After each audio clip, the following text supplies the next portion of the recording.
Bonjour, donc ça fait longtemps que j'ai pas fait une vidéo en mode podcast, c'est-à-dire où je parle sans forcément te montrer mon écran. Et là, l'idée, en fait, c'est de se faire un peu le point sur mes différents projets liés à l'IA pour l'architecture, notamment mon outil d'automatisation IA pour les architectes que j'ai présenté récemment à un salon. Donc, je vais te parler de tout ça, mais également des formations que je donne d'ici la fin de l'année, des formations en présentiel. C'est assez rare. En général, je t'ai beaucoup parlé de formations en e-learning, en vidéo qui continuent à être disponibles, ça tu le sais. Mais dernièrement, j'ai décidé de faire des formations présentielles, pour, avoir des petits groupes et pouvoir, travailler ensemble.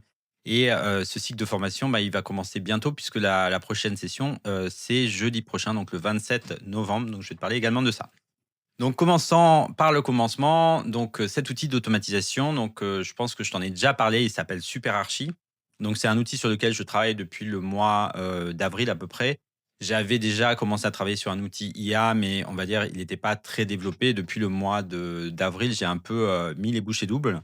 Pourquoi? Parce qu'il y avait l'objectif d'un salon, d'un événement sur l'IA pour l'architecture qui s'appelle Release AEC, donc qui a été organisé par quelqu'un qui s'appelle Philippe Brocard, qui est vraiment, incroyable parce que finalement il a créé le premier salon, de l'IA, pour l'architecture, le 1er événement dédié, entièrement dédié à ça, presque tout seul je pense et avec son expérience des autres salons sur lequel il avait un rôle important. Il était directeur de Maisons et Objets, donc un énorme salon, d'archi intérieur. Mais quand même, c'est incroyable ce qu'il a fait. Il a pu réunir comme ça des influenceurs IA, des outils IA comme le mien, mais pas que. On était, on va dire, une vingtaine d'outils triés sur le volet. Donc, ça permettait aux architectes qui ont visité le salon, l'événement, de discuter directement aux fondateurs de ces outils IA, d'apprendre plus sur l'IA et aussi sur les agences qui utilisent à fond l'IA, comme par exemple celle de Teamfoo, un anglais, un ancien de Zaha Hadid. Donc voilà, c'était super. J'ai pas arrêté de discuter avec beaucoup de personnes et j'ai présenté du coup SuperArchi le matin. Mais ça a été aussi évidemment pour moi une motivation pour avoir une première version, du logiciel, de l'outil IA, pour les architectes à présenter. Parce que, c'est vrai qu'on peut, développer plein de fonctionnalités, mais à un moment, il faut juste cadrer pour avoir, quelque chose d'utilisable en fait, parce que c'est là où ça prend tout son sens. Donc où on en est sur SuperArchi, donc, je vais te faire une vidéo dédiée où je te montrerai, un peu pas à pas, comment on peut l'utiliser, quels sont les avantages et cetera. Mais là, je te donne un peu la vision globale. Donc l'idée de Superarchi, déjà, il faut un peu revenir en arrière. L'idée de Superarchi, c'est d'avoir un outil d'automatisation qui s'intéresse surtout aux tâches, on va dire, celles que tu n'aimes pas faire. Donc moi, je me concentre pas pour l'instant sur la partie conception, sur la partie, image, hein, même si on va voir, peut-être j'y toucherai un petit peu sur la partie image également. Mais je m'intéresse surtout aux tâches, réverbatives, les tâches du DCE, les tâches d'analyse des offres, d'analyse des appels d'offres notamment et cetera, mais qui sont très importantes évidemment et surtout, il y a plusieurs choses en fait. Un, c'est que si on les automatise, ça peut te donner du temps pour des tâches de plus forte valeur ajoutée comme par exemple, la conception ou bien, la coordination et cetera. Donc les tâches qui ne peuvent pas être automatisées. La deuxième chose, c'est que tu peux traiter les choses plus à l'échelle. Donc, par exemple, sur les appels d'offres, je sais que les petites agences, elles ont du mal à traiter les appels d'offres et ça se comprend. C'est vraiment beaucoup d'administratifs.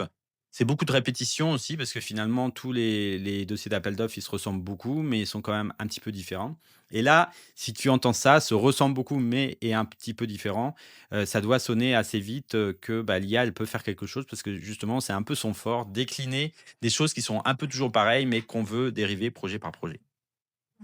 Mais après, bon, j'ai fait des formations, comme tu sais, beaucoup de sessions de formation et je me suis confronté un peu à ce problème que si tu veux aller plus loin avec l'IA, si tu veux vraiment, remplir, donner une réponse satisfaisante à la promesse qu'on vous a tous fait, d'automatiser vos tâches, de faire que, vous vous concentrerez que sur l'essentiel, il y a plusieurs techniques, mais il faut à un moment automatiser, c'est-à-dire mettre les choses ensemble de manière cohérente. Et quand tu as des documents qui sont dans des Word, des documents qui sont dans des Excel, ChatGPT qui a pas forcément accès à ces Excel, des documents qui sont très longs, bah, souvent, l'IA, elle échoue et elle échoue, pour des raisons connues. C'est-à-dire que, ben, ChatGPT, Gemini, ils ont des limites et donc l'IA peut pas aller au-delà de ces limites.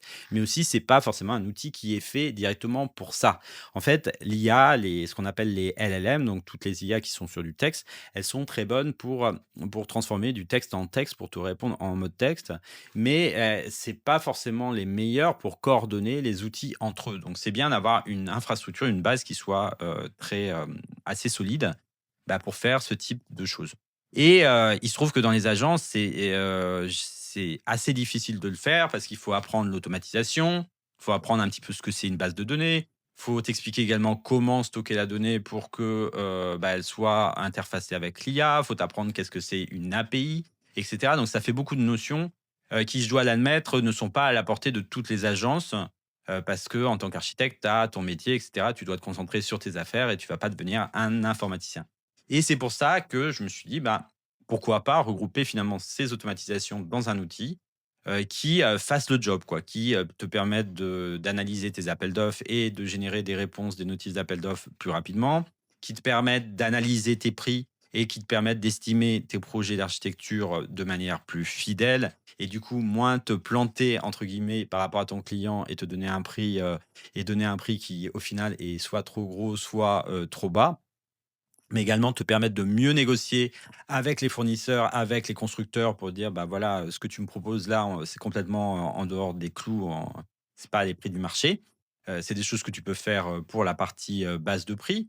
Pour la partie compte rendu de réunion, bah, c'est finalement analyser avec l'IA tout cet historique de compte rendu de réunion, mais également, pouvoir à partir d'un compte rendu de réunion, donc soit un transcript, soit une petite, dictée orale de ce qui s'est passé dans la réunion ou bien des notes sur un carnet, en fait, faire que à partir de cette base-là, tu as pas à réfléchir, tu mets ces éléments, tu le donnes à l'IA et elle te génère le compte rendu de réunion, si ce n'est final, du moins une version que tu puisses, revoir rapidement et après envoyer à tout le monde.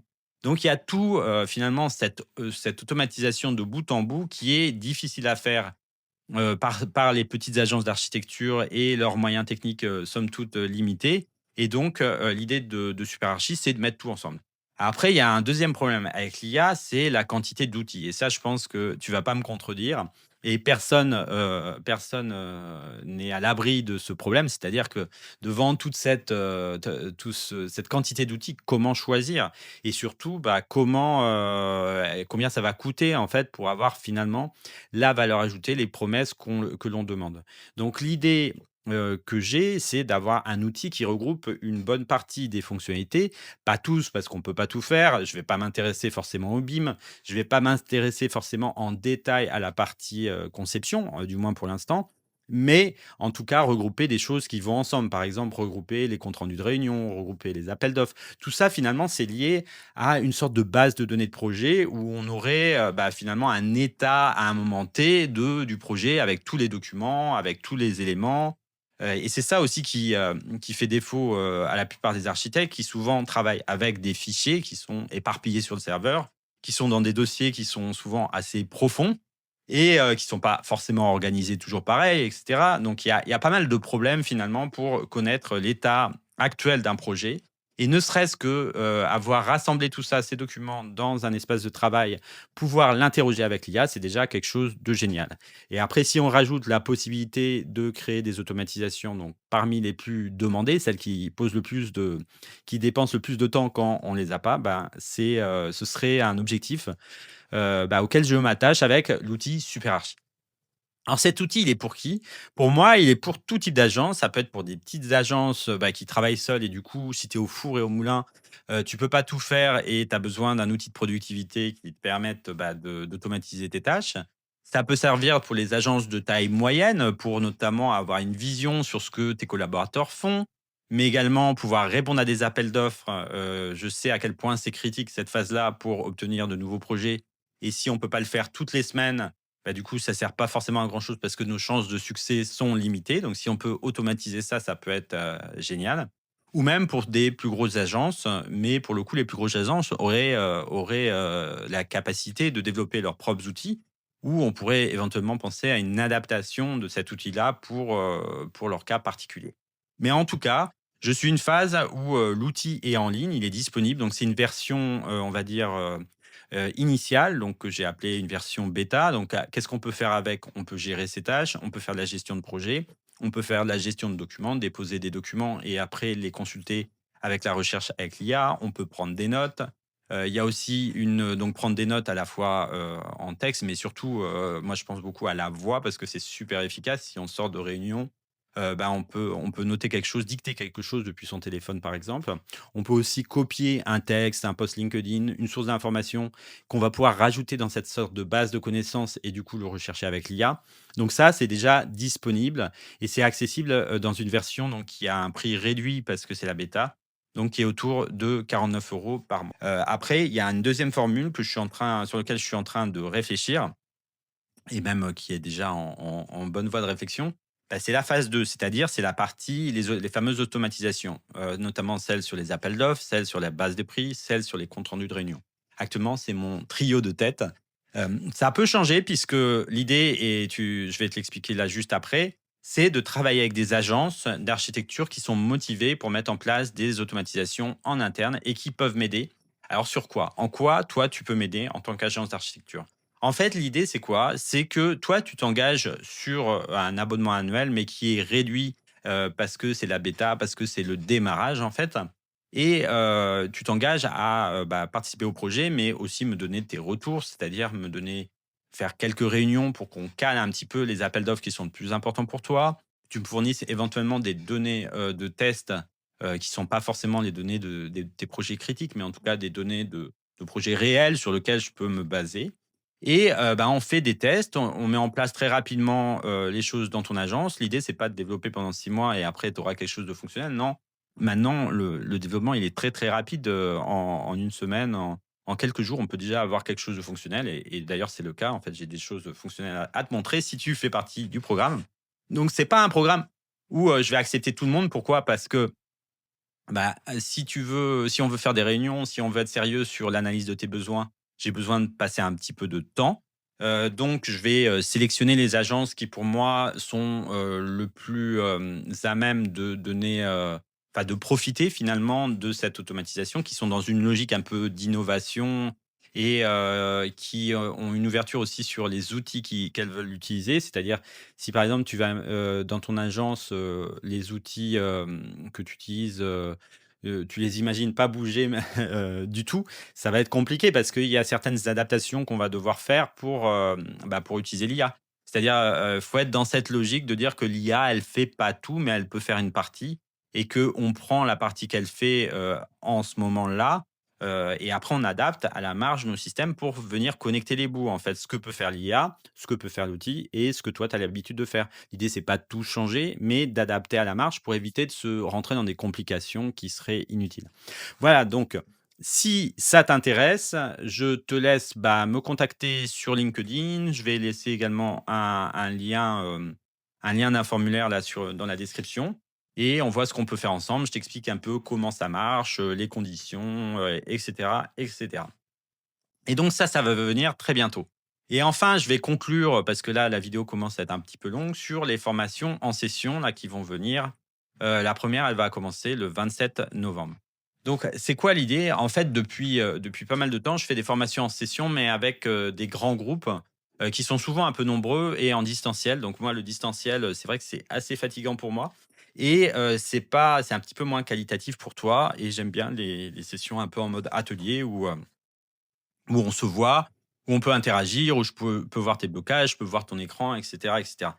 Donc j'ai loué une salle sur Paris, donc c'est dans le quartier des Halles. C'est une salle que je connais déjà, qui est assez sympa. Donc c'est un quartier qui est très animé. On pourra déjeuner le midi dans les restaurants que vous préférez et du coup échanger aussi entre vous.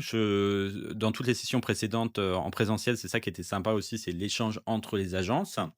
Et donc, on va faire quoi? Donc, il y a 2 sessions. Il y a une session, c'est, sur ChatGPT, la productivité. Donc l'idée alors ça s'adresse plutôt à des personnes qui ont, soit pas commencé du tout, soit qui ont commencé mais, qui, pense que tu penses peut-être que tu n'utilises pas assez, ChatGPT, qu'il y a des choses, tu sens bien qu'il y a des choses que tu peux faire, mais tu sais pas exactement comment. Ou bien que, les prompts que tu fais, ils marchent pas forcément et tu te demandes pourquoi. Voilà, tu es un peu dans le flou et tu voudrais avoir quelque chose de plus, une connaissance plus, importante et surtout une pratique. Et donc ça, c'est pour la partie, du matin. Je vais t'expliquer un peu comment ça marche et cetera, ce qu'on peut faire, les je vais te faire des démos des cas d'usage les plus intéressantes, te donner un peu un aperçu des cas d'usage, aussi qu'on peut faire. Et après dans l'après-midi, en fait, on mettra tout ça en pratique. Alors soit en utilisant, ChatGPT directement, on pourra même, créer des GPT, c'est des sortes de mini applications que tu peux faire dans ChatGPT pour automatiser des process type, le compte rendu de réunion. Donc ça dépendra un peu de toi, de ce que tu as envie de développer et l'idée c'est d'avoir des petits exercices comme ça, de pratiquer pas à pas et au final de sortir de cette journée avec déjà, des choses fonctionnelles qu'on peut ramener dans son agence. La deuxième session, donc qui est le 10, décembre, donc ce sera plus consacré à la conception avec l'IA. Donc pas forcément que les images, même si le point va quand même être sur la partie créer des images pour t'aider à concevoir, pour t'aider à dialoguer avec ton client, pour t'aider à faire des variantes de scénarios de projet et cetera. Souvent, on pense rendu, avec l'IA, mais moi, je dirais que c'est plus la phase de conception, qui est beaucoup aidée avec l'IA, qui permet, d'avoir des idées qu'on n'aurait pas forcément eues. Et j'ai eu cet écho de très grosses agences comme, Big, par exemple, que j'ai vu à Barcelone. Donc, voilà, c'est pas parce qu'on est architecte qu'on n'a pas besoin d'avoir des suggestions. D'ailleurs, quand on voit l'utilisation de Pinterest, c'est un petit peu ça. Pinterest, c'était avant, maintenant, il y a l'IA qui permet de faire des choses encore plus direct, encore plus près de la réalité de notre site, de la réalité de notre bâtiment. Donc ça, c'est la partie image, mais on va aussi évoquer, les nouveaux logiciels, on va dire qui permettent à partir d'un prompt d'aller très, très rapidement, mais sur la phase initiale du projet. Donc, par exemple, je vais vous parler de Snaptrude, qui permet à partir d'un prompt d'avoir déjà de la volumétrie, une volumétrie qu'on peut bouger. On reste toujours au maître à bord. L'idée, c'est vraiment pas de dire que ça remplace l'architecte, mais c'est plus d'avoir des suggestions éclairées. Et je peux te donner un petit fait qui vient de la psychologie, c'est que en fait, quand quelque chose est créé, en fait, on peut facilement, être critique par rapport à ça. Mais par contre, c'est plus dur de le créer. Donc le cerveau est très bon pour, analyser quelque chose et dire: «Ah bah non, ça, c'est pas ce que je veux». Et du coup, en ayant une suggestion, 2 suggestions, 3 suggestions, c'est beaucoup plus simple de dire: «Bah, la suggestion 3, ouais, c'est plutôt ça que je veux». Plutôt que partir d'une feuille blanche et dire: «Bah, voilà, moi, je veux peut-être un bâtiment comme ça». Voilà, on n'a pas d'idée quand on part d'une feuille blanche et l'IA, notamment générative, c'est ça que ça permet de faire. Donc ça, c'est la phase, c'est la deuxième étape, la deuxième session, toujours dans la même salle à Paris et enfin, une fois que tu as terminé ces 2 sessions, pour approfondir, donc là, on est à 14 heures de formation, mais aussi beaucoup sur la pratique. J'ai une plateforme, comme tu sais, de e-learning et l'idée, c'est de joindre les 2 parce que je pense que les 2 se complètent, en fait. Quand on est en session de formation, souvent, le défaut, c'est qu'on sort de la session et après, on est tout motivé. Le lendemain, peut-être, on fait quelque chose et après, il y a une charrette et après, on oublie et au final, on passe pas à la pratique. Alors que, avec le e-learning, c'est un petit peu l'inverse. C'est que le e-learning, il est très bien parce qu'il peut être découpé en petits morceaux. On peut écouter une vidéo quand on a un petit peu de dispo. On peut faire un petit exercice quand il y a de la dispo aussi, et cetera. Mais inversement, on peut, manquer de motivation parce que ça s'étale un petit peu en longueur. Et donc, du coup, je trouve que c'est assez complet et aussi ça permet d'être tenu à jour des nouveautés parce que c'est une formation que je mets à jour. Enfin, si je peux te rassurer parce que je sais que c'est une demande que beaucoup de gens font, c'est pas une formation où si tu as un problème, tu vas être bloqué. Pourquoi? Parce que, tu peux m'envoyer un mail, tu peux laisser un commentaire sur le site de la formation. Il y a même un espace de questions-réponses. Je propose même des échanges une fois par mois pour voilà, discuter si tu es dispo au moment de cet échange. Donc il y a vraiment plein de moyens d'avoir des solutions et l'idée, c'est plus d'avoir, des professionnels quand même comme ça de l'architecture. Là, actuellement, on est autour de 70-80. Bientôt, on va arriver à 100. Donc à 100, il y aura un petit cadeau. Non, je rigole. Mais c'est comme sur YouTube, mais c'est déjà un petit, nombre conséquent et toutes ces personnes, ça fait une communauté de gens qui échangent et j'aimerais bien que tu rejoignes également cette partie. Alors, soyons pratiques, combien ça coûte et aussi est-ce que je peux prendre, tout ou partie de ce que tu proposes? Donc combien ça coûte? Là, actuellement, ça vaut 1 200 €. 1 200 € donc pour 14 heures de formation, plus toute la partie e-learning. Est-ce que tu peux prendre tout ou partie? A priori, je préférais, faire un pack et que tout le monde, prenne, le pack. Mais là, on s'approche vraiment, de la date de la première formation. Je dirais que oui, tu peux prendre une partie. Soit tu prends le tout, soit tu prends que la partie image, donc qui va être la deuxième conception plutôt, qui va être la deuxième formation présentielle, ou soit tu prends que la partie, e-learning si jamais, tu passes ton tour pour l'aspect présentiel, mais aussi si tu n'habites pas à Paris, là, ça peut se comprendre. D'ailleurs, petit message pour les gens qui n'habitent pas à Paris et qui sont, relativement nombreux dans leur région, par exemple dans le sud de la France. Si vous voulez que j'organise la même chose dans le sud, ben, vous pouvez m'aider à vous regrouper entre vous et après vous me faites une demande comme ça, moi ça me facilite la vie et au moins, je peux voyager un petit peu et vous visiter. Voilà pour les questions pratiques. Que te dire d'autre? C'est que ça c'est pour bientôt et cette offre, elle est juste, pour cette fois-ci. Donc après, je sais pas du tout comment ça va être. Ça va être peut-être, plus cher, ça va être peut-être différent parce que, pour te dire un petit peu dans le détail, actuellement, ces formations ne sont pas finançables par l'OPCO pour plein de raisons. Parce que, administrativement, je suis pas encore arrivé à ce niveau-là puisque petite info, le Calliope qui te permet d'être, remboursé, c'est beaucoup, beaucoup d'administratif et c'est surtout de l'administratif. Ça ne veut pas dire que les formations qui ne sont pas Calliope ne sont pas bien, c'est juste qu'elles ne sont pas au niveau administratif demandé par l'administration française. Tu connais la culture française de la complexité.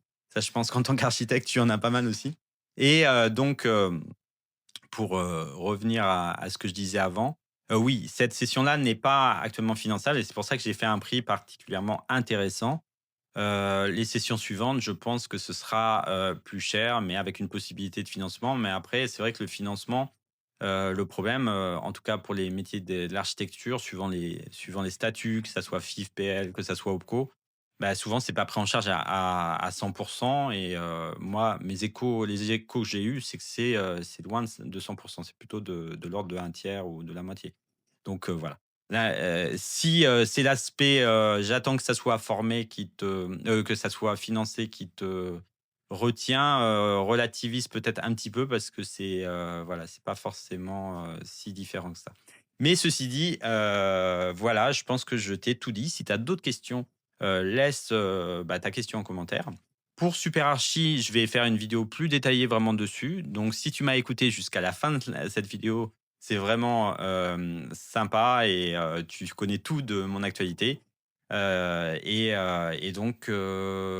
te dis à bientôt et si tu aimes bien ce format podcast, moi j'aime bien le faire parce qu'il est simple à faire et comme ça je peux parler librement, j'ai pas besoin de faire une vidéo, complexe. Dis-le moi en commentaire aussi, j'essaierai d'en faire régulièrement en français. Allez, à bientôt!